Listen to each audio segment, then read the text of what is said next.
Welcome to the Deep Dive, where we take your curiosity and plunge right into the rich currents of knowledge. Today, wow, you've brought us a truly fascinating collection of sources. We're looking at a figure whose ideas, honestly, just reverberated from the intellectual salons of Lahore all the way to the academic halls of Munich, Muhammad Iqbal. His legacy continues to profoundly shape global conversations about faith, identity, and really the very meaning of modernity itself. He's often revered, as the poet of the East or the thinker of Pakistan, but those labels, they almost feel too small, don't they? They sort of confine a mind that just soared beyond geographical and intellectual borders. So what's our mission today, then, as we delve into his profound thought? What's the core question we're trying to answer for you, our listener? Well, our mission today is really to unravel how Iqbal, standing at this really pivotal crossroads, you've got classical Islamic tradition on one side and burgeoning Western thought on the other, how he courageously sought to, in his words, reconstruct religious philosophy for a whole new age. He wasn't someone content to just, observe his world from an ivory tower. Not at all. He was actively imagining, designing, articulating a dynamic path forward for humanity. And this was especially crucial, he felt, for Muslims confronting the immense pressures of colonial domination and, well, the frankly dizzying challenges of modernity. So we're going to dive deep into his central, you could even say revolutionary concept of selfhood or Khudi, and we'll explore how he masterfully navigated and synthesized these incredibly diverse influences, both ancient and contemporary, to forge a dynamic, action-oriented vision that honestly still resonates powerfully today. Okay, let's unpack this then. We have quite a mix here: scholarly articles, direct excerpts from his absolutely seminal work, The Reconstruction of Religious Thought in Islam, and some really insightful pieces exploring his enduring legacy. It sounds like we're not just looking at a historical fetch frozen in time. It feels more like a vibrant, living, philosophical project, one that maybe offers profound insights for purposeful living right now. Exactly. That's precisely it. What you'll discover, I think, is that Iqbal's insights offer a powerful and maybe much-needed antidote to fatalism, and they provide this compelling argument for, well, radical human agency, all of it firmly grounded in a vibrant, proactive spirituality. He really asks us to rethink what it means to be truly alive and engaged in the world. I, Muhammad Iqbal, a life bridging East and West. Okay, so before we immerse ourselves completely in the philosophy, let's set the stage a bit. Who was Muhammad Iqbal? Can you maybe trace his incredible journey for us and tell us what made him such a truly pivotal, almost singular figure on the global intellectual landscape? Muhammad Iqbal was, and it's really no exaggeration to say this, a global intellectual titan. He was someone who didn't just, understand the bridge between East and West, but actively embodied it. He was born in 1877 in Sialkot, a city which was then part of the vast British Raj. His early education was in India, studying under really esteemed figures like Sayyid Mir Hassan. And Mir Hassan was a polymath fluent in Arabic, Persian, Urdu, and he instilled in the young Iqbal a deep appreciation for classical Islamic learning. But Iqbal's intellectual curiosity, well, it was far too expansive to be contained by any single geography. Right, you get that sense immediately. Absolutely. His quest for knowledge took him first to England. He enrolled at Trinity College, Cambridge, and here he encountered the absolute cutting edge of Western philosophy. He engaged with figures like the Neo-Hegelian John McTaggart, Ellis McTaggart. He really grappled with the latest Western metaphysical ideas, pushing his own mind into new conceptual territories. And it was also at Cambridge he met Reynold Nicholson, a celebrated English Orientalist, a specialist in Persian poetry. Nicholson was so profoundly impressed by Iqbal's work that he actually translated Iqbal's first major Persian philosophical poem, Khudi, or The Secrets of the Self, into English. That translation, published in 1920, was hugely instrumental in introducing Iqbal to a much wider Western audience for the very first time. That's a fascinating detail, isn't it? His first major work being introduced to the West by someone he met there. But his journey didn't stop in England, did it? I mean, there was Germany too. Far from it, you're right. From Cambridge, he moved to Munich, Germany. And there he earned his PhD in philosophy in 1908. His supervisor was the renowned German Orientalist Friedrich Hummel. And his doctoral thesis, titled The Development of Metaphysics in Persia, just showcased his deep understanding of both Eastern and Western philosophical traditions.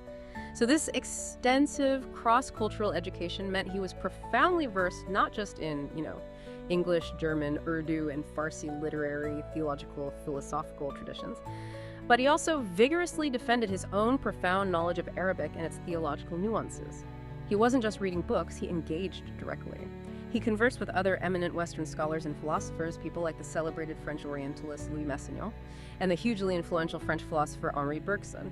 Bergson's ideas on intuition and time, particularly, would significantly resonate with Iqbal's own developing thought later on. So he's just steeped in both Eastern and Western thought right from the get-go, not just academically, but through direct personal intellectual engagement. He's absorbing and synthesizing from, really, the best minds of both worlds at that time. Precisely. And this intellectual foundation wasn't just theoretical, sitting in a notebook somewhere. It was immediately applied. Even from a young age, Iqbal was a prominent voice in Indian Muslim intellectual and literary circles back in Lahore. He was presenting poems at significant public events, like, for instance, the celebrated departure of Munshi Mahbub Alam for England. His very first published poem, Himala, actually emerged from one of these vibrant Lahore poetry circles. It signaled his early poetic and intellectual prowess. Then, upon his return from Europe, he quickly became this indispensable intellectual and political figure. He forged friendships with hugely influential individuals like Muhammad Ali Jinnah, who, of course, would later become the founder of Pakistan and a pivotal leader of the Indian Muslim League. Iqbal also bravely engaged in public debates on crucial issues like Indian nationalism, for instance, with Maulana Hossain Madani, and he corresponded with figures like Jawaharlal Nehru, another future leader, on complex matters like the status of the Ahmadi community within Islam. By the time he passed away in 1938, Iqbal was widely recognized as the most prominent Muslim intellectual in India, and his thought went on to profoundly influence important Muslim intellectuals right across the globe, figures like Maulana Maududi, Sayyid Qutb, and Ali Shariati. Okay, here's where it gets, for me anyway, really interesting, and perhaps most urgent for him personally. The sources highlight that a fundamental question animating his entire thought was the crushing reality of colonial domination. It sounds like this wasn't just some abstract concern, but a deeply felt challenge. How did that immediate political and social context truly shape the philosophical framework he was building? Oh, it was absolutely central. You can't understand Iqbal without understanding this context. It was an urgent, deeply personal, almost existential motivation. Remember, Iqbal was born under British rule, specifically in the British Raj, a territory so vast it was actually larger and more populous than the ruling British Empire itself. He saw the stark, immense disparity in power firsthand. And he understood that if the Indian population, particularly the Muslim community, were to somehow unite and resist British domination, their rule would become entirely unsustainable. So for Iqbal, the question wasn't just how the British had managed to control such a vast territory. That was part of it, sure. But more importantly, it was how to devise a comprehensive framework for resistance. A framework that wasn't merely political or economic, but one deeply rooted in Islamic heritage and spirituality. Right, something authentic. Exactly. He sought to offer a vision that provided purpose beyond just individual pursuits, something that could effectively unite collective efforts for Muslim liberation and actually for universal human flourishing. This wasn't about simply adopting Western models of governance or philosophy.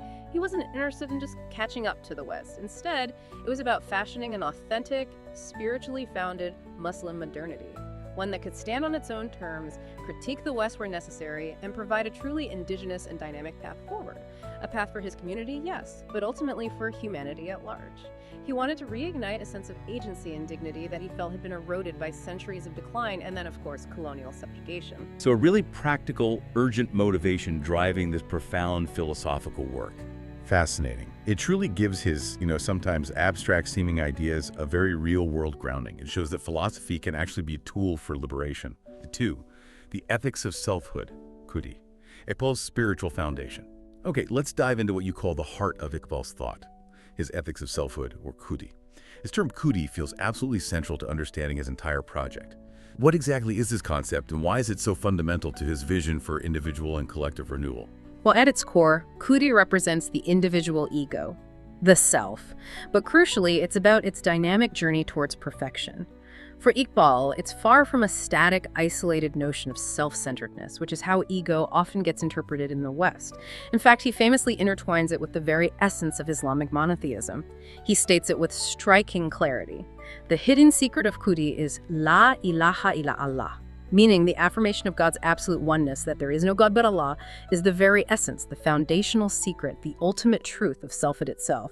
This isn't just a theological statement, you see. It's a revolutionary redefinition of the self. Wow. And to truly grasp this, he uses this particularly vivid and memorable metaphor. It really sticks with you. He says, Khudi is a sword, the whetstone is La ilaha illallah. Now, this isn't just poetry. It implies that the self isn't just realized, but it's actively sharpened. It's made potent, resilient, purposeful through its deep, unwavering connection with the divine. It's about recognizing one's unique individuality within the context of ultimate divine unity and purpose.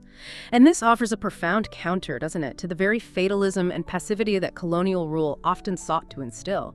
It transforms personal piety into a revolutionary call to active, purposeful living. That's a really powerful image, the self as a sword, sharpened by divine unity. So it's definitely not about an isolated self, standing alone and self-sufficient. It's a self profoundly defined by its relationship to the divine and by extension to a larger communal purpose. What then is the practical path? How does one achieve and strengthen this Khudi? What's the sort of day-to-day journey or the spiritual discipline involved? The process involves rigorous moral and spiritual development. It's a conscious, continuous effort. For Iqbal, the Sharia, Islamic law, plays a crucial role here, but maybe not in the way it's often understood. It's not merely a rigid legal code to be followed blindly. Rather, he sees it as a profound spiritual discipline, a framework for moral growth. It's a mechanism for the individual to break the hold of base desires, to overcome weaknesses, to cultivate immense power of will and self-mastery. And all of this fueled by divine love. Think of it less as a set of static rules and more as a dynamic regimen designed to fortify the spirit and character. So for instance, prayer isn't just ritual, it's a regular communion that strengthens one's resolve and connection to the divine. Fasting disciplines the will against immediate gratification, building that inner strength. Okay, so it's about training the self. Precisely. And once this emboldened, disciplined self conquers its weaknesses and achieves an intimate encounter with the divine, it's then ready for its true purpose in this world. And this purpose is understood through two interrelated concepts that really expand Khudi beyond the purely individual sphere: the Khudi and Khilafat. Okay, Khudi and Khilafat, let's break those down. Especially since Khudi translates to selflessness, which, on the surface might seem to contradict the whole idea of strengthening the self, the Khudi. How does he reconcile those two? That's a keen observation, and it really highlights Iqbal's unique and innovative reinterpretation of traditional Sufi concepts. Khudi indeed translates to selflessness. In the classical Persian Sufi tradition, it was often understood as fana. This meant the complete loss or annihilation of one's individual being in the person of God, a kind of mystical absorption. This was often contrasted with baka, which means subsistence with God, implying a continued existence but in a divine state. Now, Iqbal, while borrowing from this rich Sufi vocabulary, masterfully reframes it. He infuses it with a social and communal dimension. How so? Well, for him, the interplay between fana, annihilation, and baka, subsistence, applies in two dimensions, both the divine and the human. He argues that just as a person rises through intense love and devotion to achieve baka with God, they also rise through active, compassionate love to achieve baka with their community. This is crucial. Your individuality, strengthened through Khudi, isn't seen as standing in opposition to communal purpose. Quite the opposite. This selflessness, or Khudi, becomes the very building block for healthy, prosperous societies. A strong, divinely connected self, then, is the foundation for a strong, purposeful community, not a competitor to it. It's almost like becoming more you so you can give more to the us. That's a beautiful synthesis. A strong individual self, far from being egocentric, finds its ultimate expression and meaning within a collective, divinely ordained purpose. It's an active self, definitely not a retreating one. Exactly. And this leads directly to the next concept: Khilafat. This is the profound idea of humankind's role as God's vicegerent, God's steward on earth. For Iqbal, Islam is not just another community destined to be one among many or just to endure passively. No. He sees Islam as an unstoppable, divinely ordained force for universal human flourishing, both in this world and the hereafter.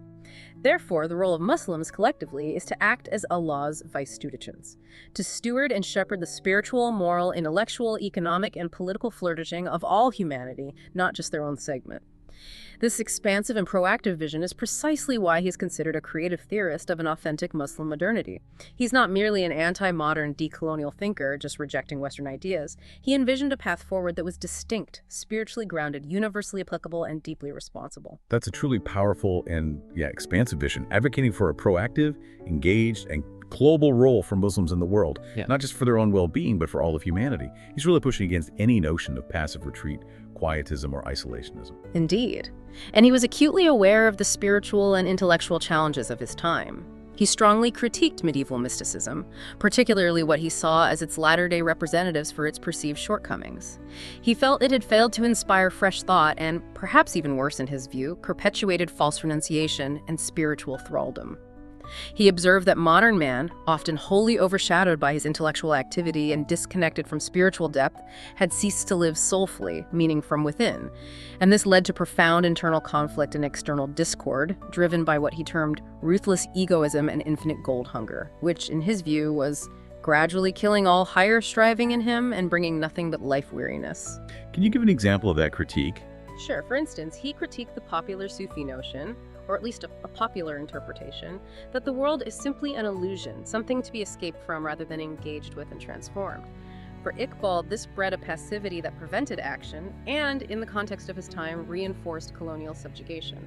His entire project in the Reconstruction of Religious Thought in Islam was a direct, impassioned response to this profound crisis. He was calling for a biological renewal, a complete reinvigoration of vitality and purpose, through a religion that transcends mere dogma, priesthood, or ritual. He wanted a faith that could re-energize the individual and society for active, conscious, and impactful engagement with the world, challenging the very notion of a static, unchangeable reality. 3. Iqbal's engagements. The shadow and spark of Nietzsche. Now, this is where things get really interesting, and maybe a bit controversial too. The sources highlight a significant and often quite contentious point: Iqbal's engagement with the German philosopher Friedrich Nietzsche. Apparently, critics accused Iqbal of adopting Nietzsche's concept of the Übermensch, the Superman, to reinterpret the Islamic concept of al-Insan al-Kamil, the perfect human. How did Iqbal himself respond to that accusation? That must have been quite sensitive. Oh, it's a fascinating and complex intellectual exchange, absolutely. And it's a prime example of Iqbal's willingness to engage deeply with Western thought without ever abandoning his own spiritual foundations. Iqbal himself vehemently denied adopting Nietzsche's theory wholesale. He claimed his philosophy of Asrar Khudi was a direct development rooted in the insights of old Muslim Sufis and thinkers. He often emphasized his lineage from Rumi, for example.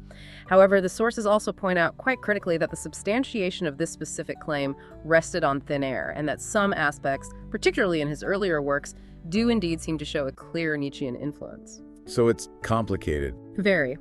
It's crucial to understand that it was a nuanced relationship, a complex blend of admiration, sympathy, and, at the same time, profound critique. Iqbal admired and sympathized with Nietzsche throughout his career. He recognized a shared spirit of revolt against decadence, an emphasis on the will, but he consistently chastised Nietzsche for his pervasive materialism and atheism. He saw common ground in their critique of certain aspects of Western modernity, particularly its spiritual stagnation. But he also saw clear, fundamental distinctions rooted in their radically different metaphysical foundations.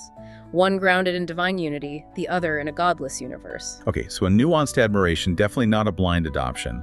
What were the key points of comparison, and maybe more importantly, the points of contrast that Iqbal drew between his thought and Nietzsche's, especially regarding the nature of the self and the ideal human? While Iqbal meticulously dissected Nietzsche's understanding of the self, he noted that Nietzsche viewed the I as essentially a fiction, just a play of drives, believing there was no autonomous, enduring self behind them.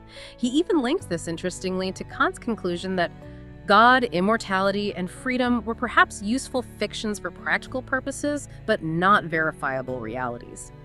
Iqbal, however, fundamentally countered this. He did it with a powerful assertion of personal experience, leaning on Bergson here.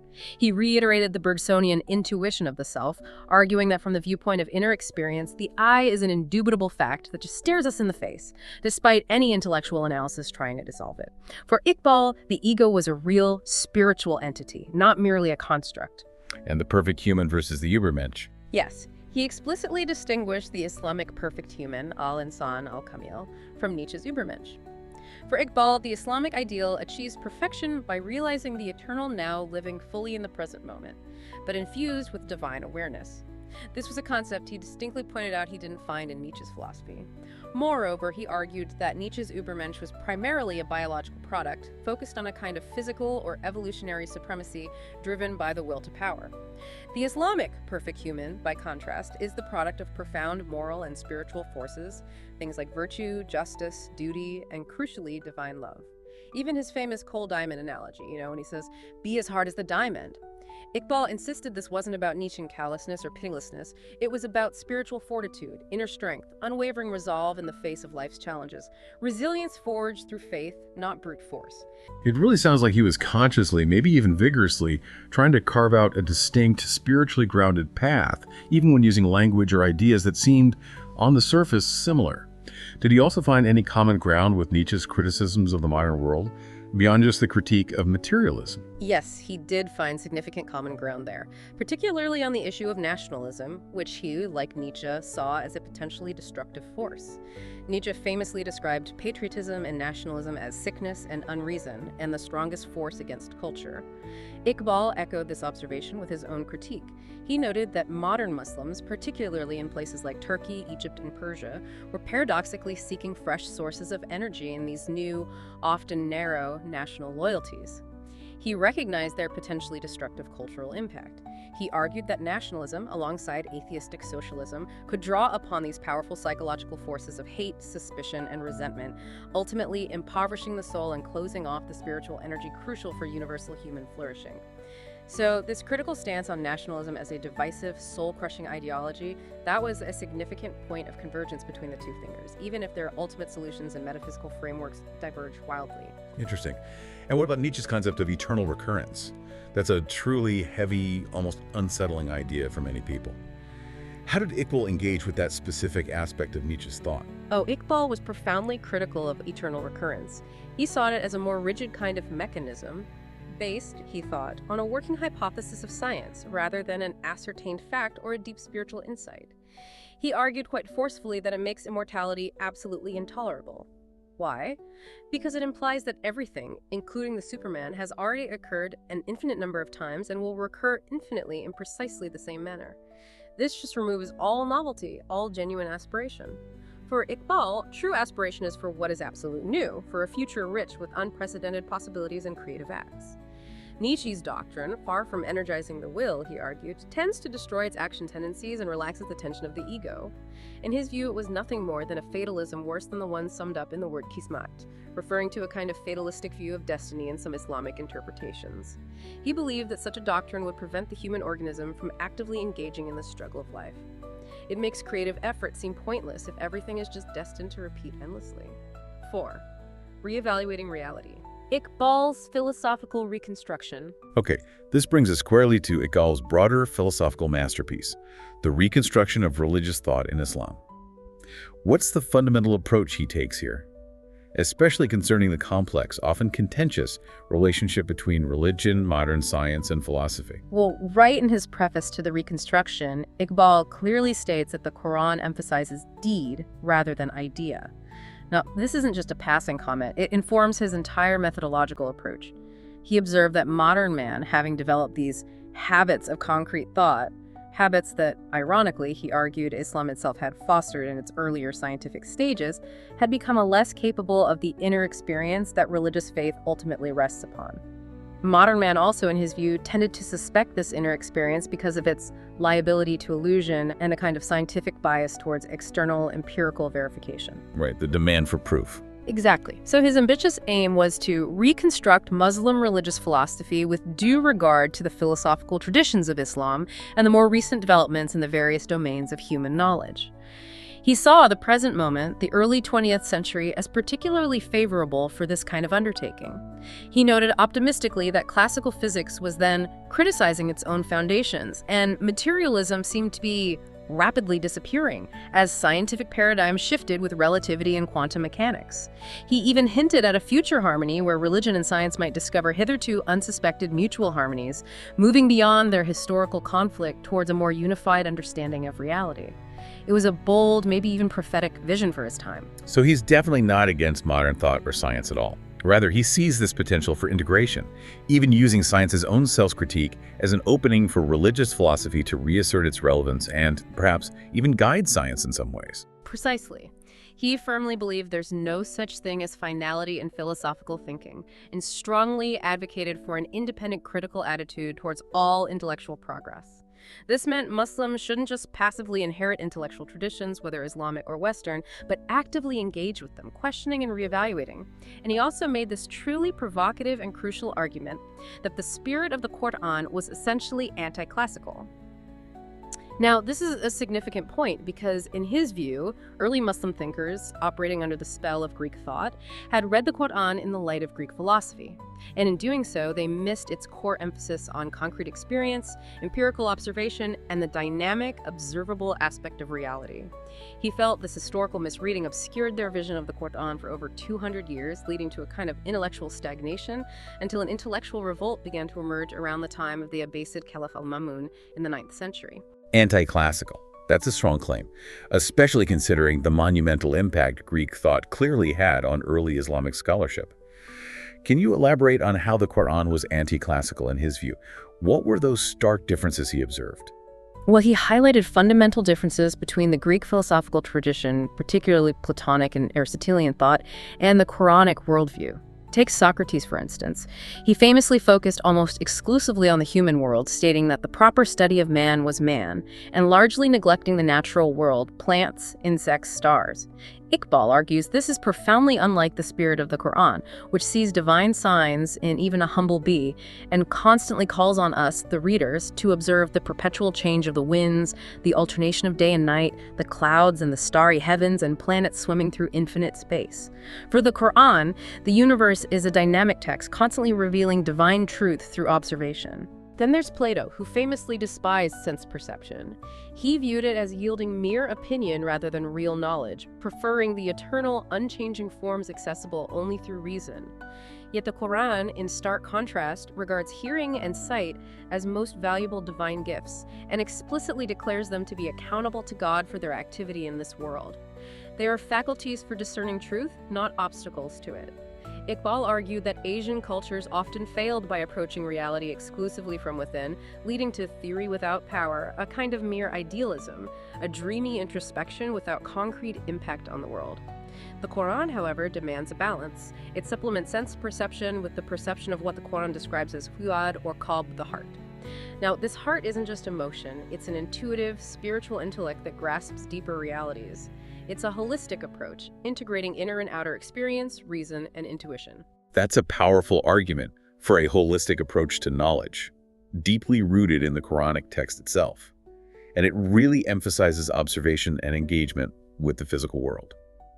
What about his take on metaphysics and the nature of reality itself, moving beyond those classical debates? How did he integrate modern scientific thought into this? He tackled these fundamental questions head-on, definitely not shying away from intellectual challenges.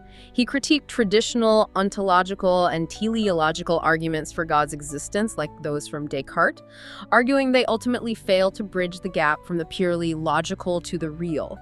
These arguments, he believed, tend to view thought as something organizing material from without, like an external framework imposed on reality. Instead, Iqbal suggests a more profound perspective, viewing thought not as an external agency, but as a potency which is formative of the very being of its material. This implies that thought and idea aren't alien to the original nature of things. They are their ultimate ground, woven right into the fabric of reality itself. Okay, that's a dense idea. It is. And he was also keenly interested in modern physics, seeing connections everywhere.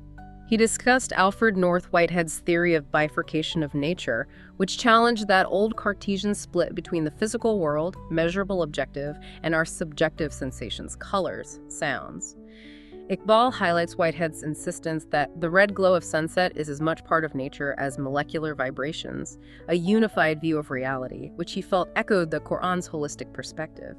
He even suggested Whitehead's view of relativity might appeal more to Muslim students than Einstein's, which he felt made time lose its character of passage and mysteriously translate itself into utter space.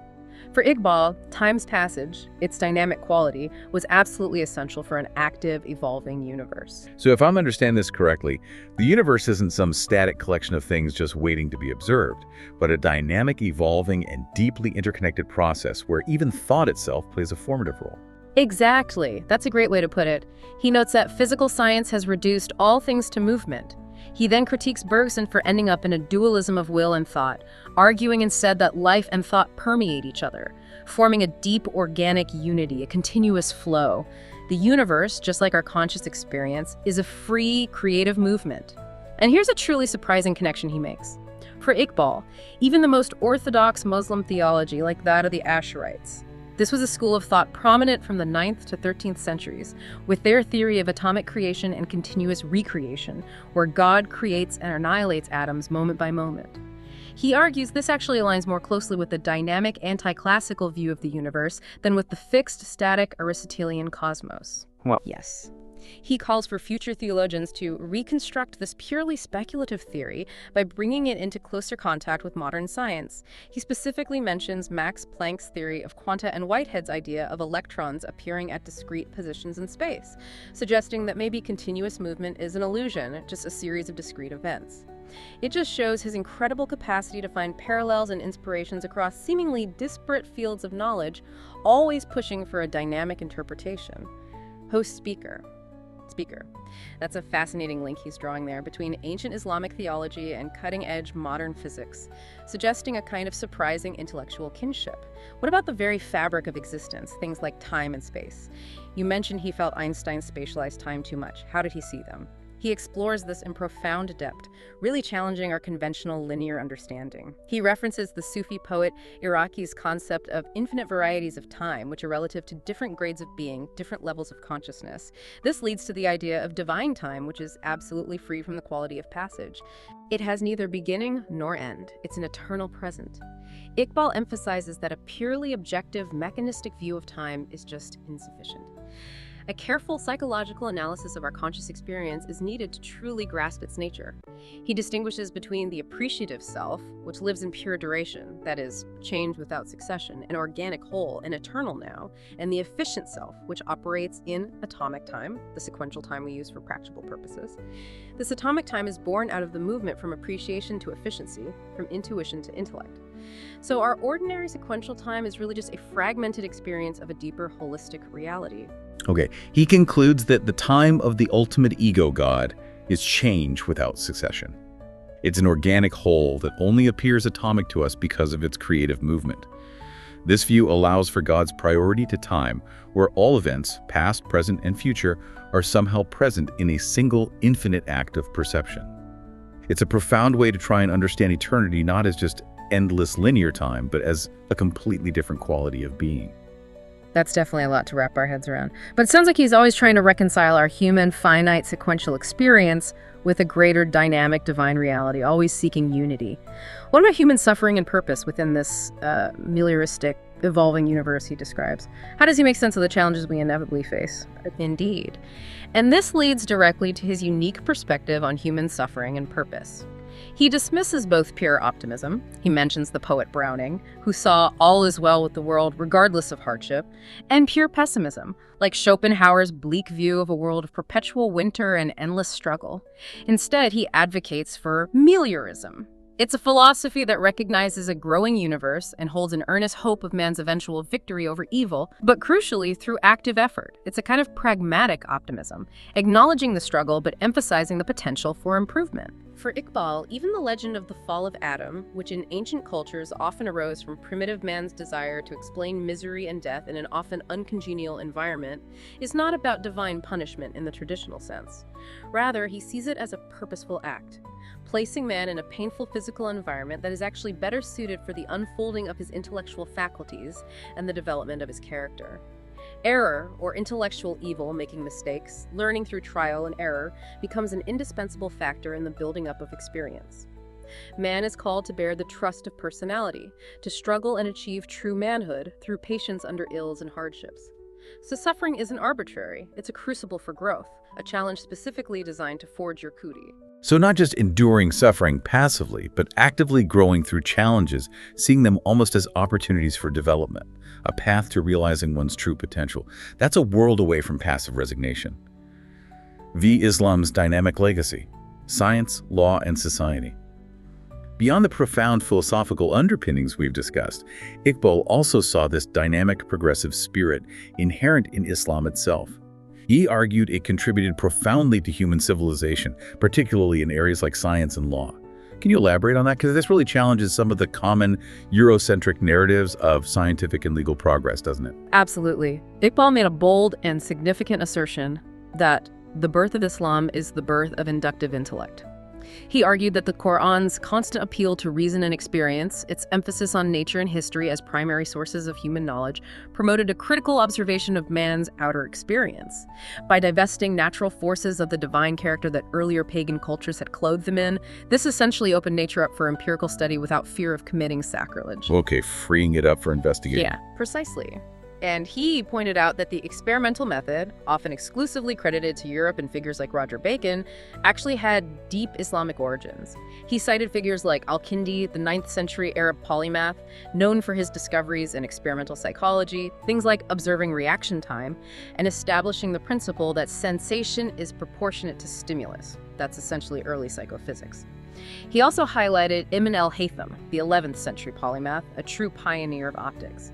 His monumental work, Kitab al-Manoe, or Book of Optics, Iqbal claimed, was practically copied by Roger Bacon. And Bacon, importantly, received his scientific training in the vibrant Muslim universities of Spain, demonstrating that direct transmission of knowledge. That's a really significant claim, pushing back powerfully on that Eurocentric narrative of scientific discovery. It highlights the often overlooked intellectual history of Islam. Yeah. He's not just saying Muslims had science, but that they laid the foundational methods for modern science. Exactly. He saw it as foundational. And he goes further, offering more examples that showcase this dynamic inductive spirit. He noted Nodan Aldis's work on Euclid's parallel postulate, which, as he put it, disturbed mathematical calm for 1,000 years and furnished a basis for the hyperspace movement of modern geometry. He argued that al-Biruni, the incredible 11th century polymath, in his approach to the modern mathematical idea of function, saw the universe not as static being but as becoming, a clear departure from the Greek static view of fixed forms. In fact, Iqbal points out, al-Biruni generalized Newton's formula of interpolation long before Newton. And Khwarizmi's crucial move from arithmetic to algebra transformed the Greek concept of number from pure magnitude to pure relation, a conceptual leap that fundamentally changed mathematics forever. He saw these as undeniable testaments to Islam's inherent dynamic spirit, a spirit of constant change, progress, and innovative inquiry. He also brought up Ibn Mascaway's theory of evolution, didn't he? Tracing life from minerals up to plants, animals, and eventually man through increasing consciousness and spirituality. That seems incredibly forward-thinking for its time. It shows a truly evolutionary developmental mindset. Indeed, and Iqbal connected this directly to the Quranic affirmation that God breathed of his own spirit unto him, seeing a spiritual dimension to this evolutionary ascent. And the spirit of dynamic evolution also extends critically to social and legal structures. This was an area where Iqbal saw significant challenges in his own time. He sharply criticized what he viewed as the stagnation of religious thought in Islam over the preceding 500 years. He emphasized that the Quran, while being the primary source of law, is not a rigid, exhaustive legal code. Instead, its general principles are meant to awaken human thought and allow for legislative activity, indicating a flexible framework capable of adapting to new circumstances. So, the idea of ijtihad, independent reasoning and interpretation in legal matters, is absolutely crucial here. It suggests a living, breathing legal tradition, not something fossilized in the past. Exactly. Iqbal asserted that the early doctors of law, the founders of the major schools, never claimed finality for their interpretations. They understood that human circumstances evolve. He fully justified the claim of the present generation of Muslim liberals to reinterpret the foundational legal principles in the light of their own experience and the altered conditions of modern life. And he didn't just make this theoretical, he used compelling real-world examples from his own time. He discussed the serious challenges faced by women regarding divorce, separation, and inheritance in regions like Turkey and Punjab. He argued forcefully that the law needs to evolve to meet modern demands and to protect the true spirit of faith.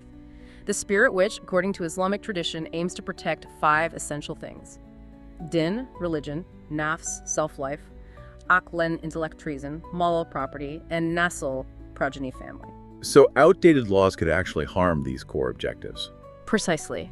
He saw the stagnation of law, while people and societies are clearly moving and changing, as a serious problem with tangible negative consequences.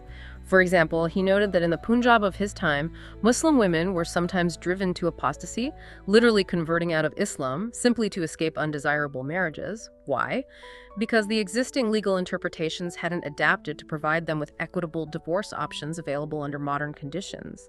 This wasn't just a legal nicety for him, it was a crisis of faith caused by a lack of legal dynamism. He argued passionately that a living faith requires living laws, constantly reevaluated through ijtihad to uphold justice and human dignity in changing times. He really sounds like a true reformer in legal thought, pushing for dynamism and adaptation rather than a rigid, unthinking adherence to past interpretations.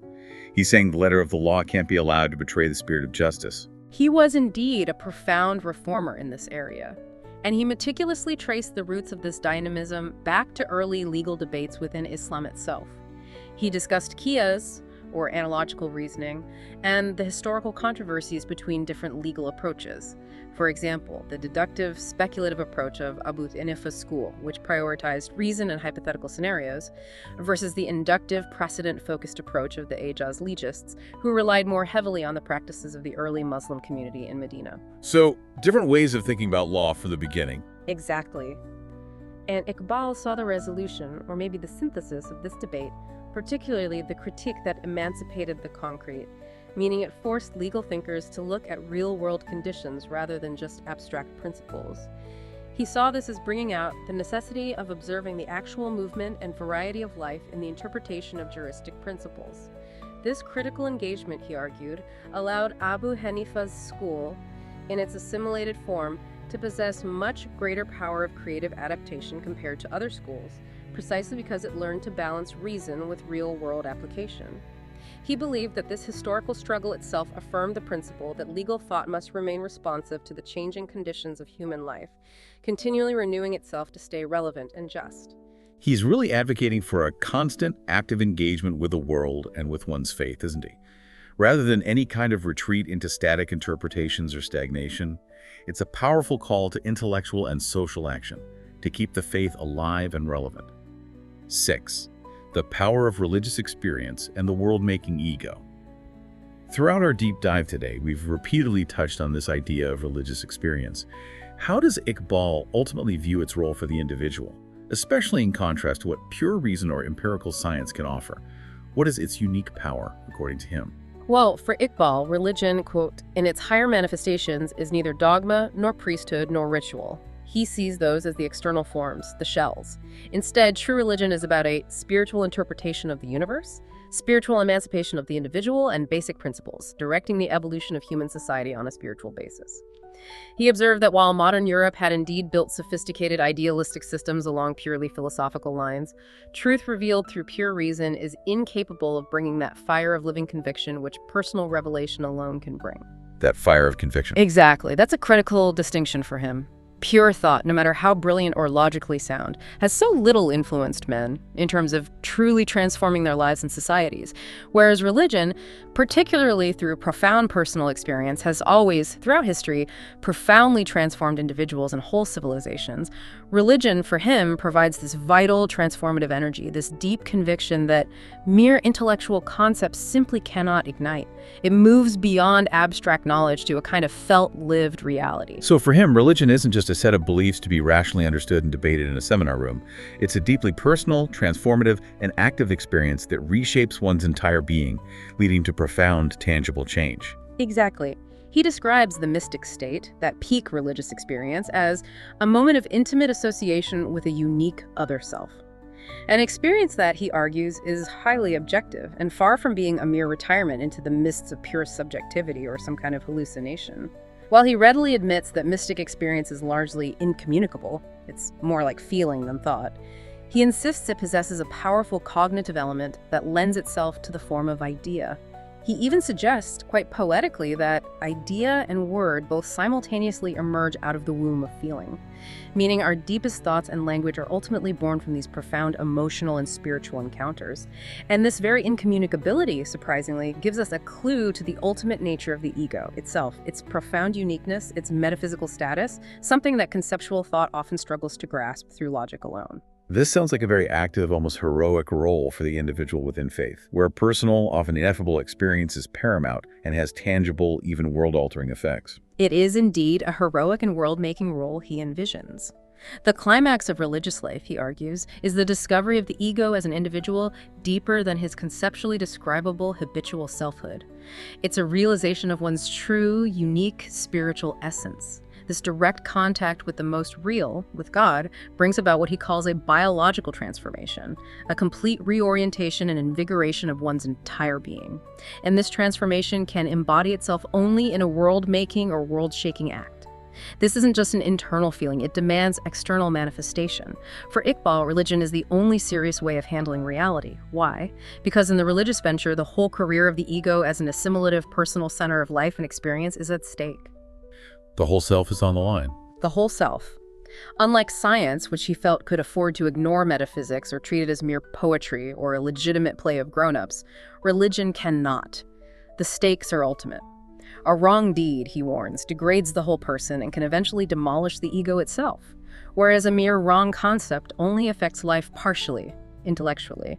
The deed, in his view, is dynamically related to reality. It issues from a generally constant attitude of the whole person towards reality, reflecting the very state of one's Khudi. It's about building a character, a self, that can stand firm against the tides of chaos and actively shape the world. So it's about active, ethical conduct that literally shapes reality, not just passively understanding it. It's a profound responsibility tied to the very survival and flourishing of the self. Precisely. He believes strongly that the present moment is one of great crisis in the history of modern culture, a time when materialism and soulless competition threatened to unravel human society. The modern world, in his view, desperately needed this biological renewal. And religion, remember, in its higher manifestations, neither dogma, nor priesthood, nor ritual can alone ethically prepare the modern man for the burden of the great responsibility which the advancement of modern science necessarily involves. Think about the destructive power of modern technology without a guiding moral compass. That's the kind of burden he's talking about. Yeah. Religion, for Iqbal, can restore to humanity that attitude of faith which makes us capable of winning a personality here and retaining it in hereafter. It is only by rising to a fresh vision of our origin and future, our whence and whither, that humanity will eventually triumph over a society motivated by inhuman competition and a civilization that has lost its spiritual unity through its inner conflict of religious and political values. He truly saw faith, this dynamically cultivated Khudi, as the essential force for genuine human progress and spiritual renewal, a force capable of transforming both the individual and the world. Wow. What an incredible, truly expansive journey through the mind of Muhammad Iqbal. We've seen how he grappled with these profound tensions, tradition and modernity, East and West, personal faith and collective action. From his dynamic concept of Khudi, that self-sharpened by divine unity, realized through discipline and communal purpose, to his surprising and critical dialogue with Nietzsche, and his visionary call for a living, evolving interpretation of Islamic law. His ideas really do offer a kind of blueprint, not just for understanding, but for actively shaping our world. He was a thinker who really dared to dream of a renewed humanity, one driven by purpose and spiritual fortitude. Indeed. He reminds us, doesn't he, that true knowledge, whether it's scientific or religious, is a continuous process of discovery and reconstruction. It's never static or final. It's about cultivating an ego, a self that is not passive but creatively engaged, constantly striving for self-realization and contributing to universal human flourishing, all anchored in a vibrant spiritual vision. He challenged his generation, and I think he challenges ours too, to embrace the dynamic world-making potential within their faith and within themselves, to become active participants in shaping a better future rather than merely observing its unfolding. So what does this all mean for us today? For you listening, grappling with your own challenges in this incredibly complex world we live in. Well, I think Iqbal calls us to fiercely resist despair and powerlessness, to cast off resignation, and to imagine our intrinsic value within our connection to the divine, whatever form that takes for you. He urges us to take up what he saw as the divinely ordained role of Islam, and perhaps by extension, any faith-driven, purposeful action, as an unstoppable force for human flourishing. Not just for a select few, but for all of humanity. As he beautifully penned in his poetry, "Your call sets all but God ablaze. Your fate is only what you've made." He leaves us with a truly compelling, maybe even urgent challenge. In a world often feeling overwhelmed by information, by conflict, how can you cultivate a sense of selfhood, a Khudi, so robust, so purposeful, and so spiritually anchored that it becomes a force for positive, spiritual, and moral evolution? In your own life, yes, but also in your immediate community, and perhaps even in the wider world. A truly powerful thought to carry with you. Thank you so much for joining us on this deep dive into Muhammad Iqbal's visionary philosophy. Until next time, keep digging, keep questioning, and keep exploring.